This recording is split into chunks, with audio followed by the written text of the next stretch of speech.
माननीय श्रीमती अंबिका सोनी, माननीय श्रीमती अंबिका सोनी, माननीय श्रीमती अंबिका सोनी, श्री विश्वजीत डेमरे, विश्वजीत डेमरे, इट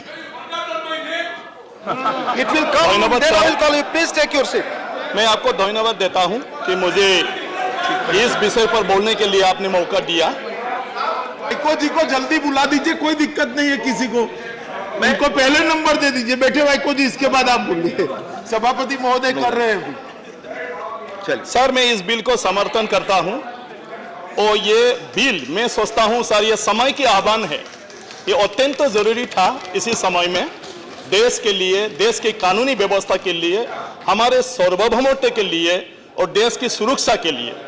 क्योंकि जम्मू कश्मीर का जो हालत लास्ट 5-6 साल वहां पर चलता रहा, ये अधिक माने इतना मतलब खराब एक परिस्थिति में चला गया था जो हमारे नियंत्रण से बाहर जाने माने लगा था सर।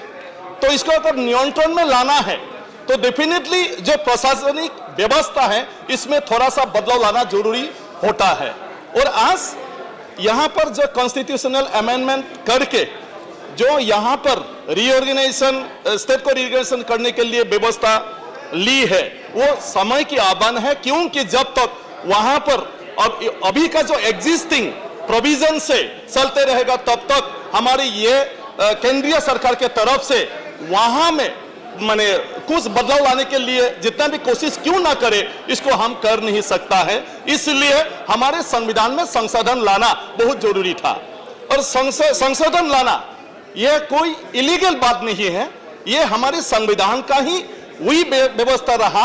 जब देश के किसी भी समय कुछ भी जरूरत हो गया तो हम कॉन्स्टिट्यूशन में कोई भी नया चीज डाल सकता है।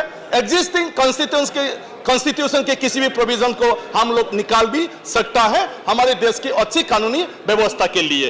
तो ये सिर्फ एक सिस्टम है।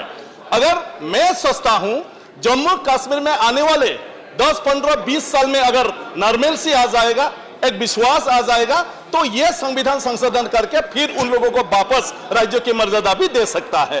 तो ये कोई बड़ी बात नहीं है। तो इसलिए मैं धन्यवाद देता हूं हमारे प्रधानमंत्री जी को और अमित शाह जी को, जो इतना स्ट्रॉन्ग बोल्ड उन लोगों ने डिसीजन लिया इस माने जो 370 है उसको उठाने के लिए और देश के सुरक्षा के लिए वहां पर केंद्रीय शासित राज्य बनाने के लिए। क्योंकि केंद्रीय शासित राज्य होने के नाते हर समय केंद्रीय सरकार की तरफ से वहां की बॉर्डर में जो गतिविधि है उनके बारे में हर समय यहां पर पता चलते रहेगा। और इस विषय पर देश के सुरक्षा के लिए कुछ ना कुछ हम लोग स्ट्रेटेजी ले सकता है। तो ये हमारे देश की सुरक्षा के लिए है। तो इसके साथ मैं गृह मंत्री जी को लेकिन कुछ बातें और दृष्टि में लाना चाहता हूं। इसी तरह हमारे देश में और ऐसा कुछ समस्या है जिसको भी इसी ढंग से देखकर समाधान करने की जरूरत है।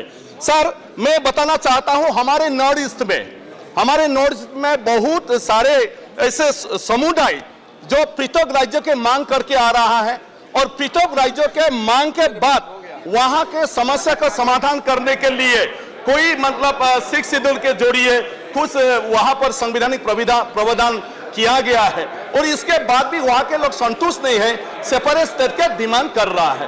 तो हमारे संविधान में सर 244A आर्टिकल है और जो 244A आर्टिकल में आसाम में जो जनजाति लोग हैं और जनजाति रहने वाले इलाकाओं को लेके वहां के 6 शेड्यूल इलाकाओं को लेके एक राज्य के अंदर ही ऑटोनोमस स्टेट गठन करने की एक व्यवस्था है सर। तो मैं गृह मंत्री जी को अनुरोध करता हूं कि ये संविधान में जो 244A आर्टिकल है इसको वहां पर लागू करने के लिए भी थोड़ा सा विचार करे।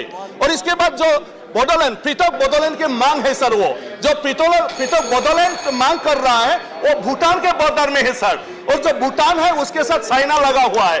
डोकलाम में जो कंक्लूड करें और स्पीकर्स हैं इसमें, सर थोड़ा सा सर 2 मिनट और नहीं आप बोल लीजिए, इसमें अभी और 2 लोग हैं बोलने वाले, सर सिर्फ 3 मिनट है करने वाला हो। सिर्फ एक ही पॉइंट सर, सिर्फ एक ही पॉइंट है, जो बॉर्डर एरिया है भूटान ये चाइना के साथ लगा हुआ है।